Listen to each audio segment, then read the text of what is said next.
শুভ সকাল বন্ধুরা, welcome back to my channel Ahon and অহনের মায়ের লাইফস্টাইল। তোমরা সবাই কেমন আছো? আশা করছি তোমরা সবাই খুব ভালো আছো। আমিও খুব ভালো আছি। হ্যাপি হোলি। আমার পরিবারের সকল দর্শক বন্ধুদেরকে জানাই আমার তরফ থেকে অনেক শুভেচ্ছা। আর বড়দেরকে আমার প্রণাম এবং ছোটদেরকে আমার অনেক ভালোবাসা জানিয়ে আজকের ভিডিওটা আমি শুরু করছি। আজকের ভিডিওটা শুরু করছি একটু অন্যরকম ভিডিওর সঙ্গে। কি ভিডিও? দেখো, এই যে আমার নোংরা ফ্রিজটা তোমরা দেখতে পাচ্ছ, এই নোংরা ফ্রিজটাই কী করে 30 মিনিটের মধ্যে আমি ঝকঝকে তকতকে করে ফেলছি, সেই ভিডিওটাই তোমরা দেখতে থাকো।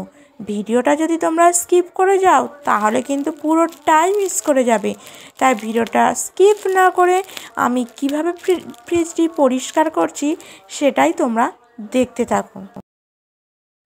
প্রথমে এই যে 1 টাকার শ্যাম্পুটাকে দেখতে পাচ্ছ, এই শ্যাম্পুটার দোকানে তোমরা পেয়ে যাবে 1 টাকার ক্লিনিক প্লাস শ্যাম্পু। এই শ্যাম্পুটা আমি প্রথমে ভালো করে একটু জলে গুলে নিয়েছি এবং অল্প করে জল নিয়েছি। দেখতেই পাচ্ছ তোমরা, খুব বেশি জল নিইনি, একটু অল্প করে জল আমি নিয়েছি। জল নিয়ে নেবার পরে আমি এর সঙ্গে নিয়ে নিচ্ছি একটি সুতির কাপড়। তোমরা সুতির কাপড়ই ব্যবহার করবে, কারণ টেরিকটের কাপড় ব্যবহার করলে কি বলো তো, ফ্রিজে অনেকটা স্ক্র্যাচ পড়ে যায়, তার জন্য তোমরা সুতির কাপড়ই ব্যবহার করবে। ফ্রিজটা অনেকটা নোংরা পড়ে যাওয়ার জন্য এবং কালো কালো স্তর পড়ে যাওয়ার জন্য আমি সুতির কাপড়টা ভালো করে ভিজিয়ে ভালো করে পরিষ্কার করে নিচ্ছি। তোমরা দেখতে থাকো ভিডিওটি।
আমার শ্যাম্পুর জল দিয়ে ভালো করে ফ্রিজটাকে পরিষ্কার করা হয়ে গেছে।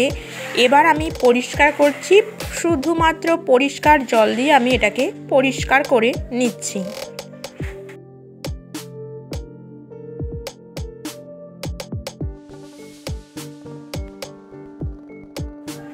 আর ফ্রিজের যে তাকগুলো আছে সেগুলোকেও আমি ভালো করে পরিষ্কার করে নিয়েছি। সেগুলো পরিষ্কার করেছি আমি সার্ফ জল দিয়ে, একটু অল্প করে সানলাইট জলের মধ্যে নিয়ে সেটাকে আমি ভালো করে পরিষ্কার করে এবং পরিষ্কার জলে ধুয়ে নিয়েছি।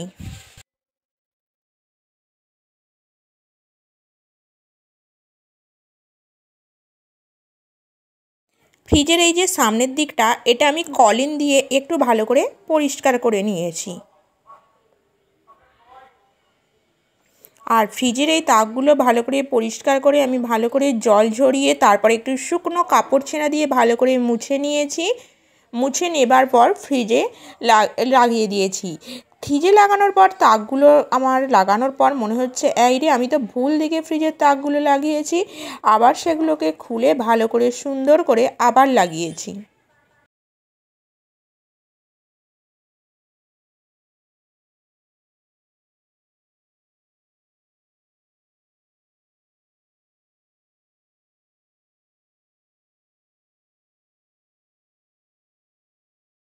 ফ্রিজের তাকের এই যে পেপারগুলো, এই পেপারগুলো আমি সবসময় ফ্রিজে লাগিয়ে রেখে দিই, কারণ কাঁচের উপর অনেকটা নোংরা পড়ে না এবং কাঁচের উপর কোনো কোনো কিছু ছোপ পড়ে না।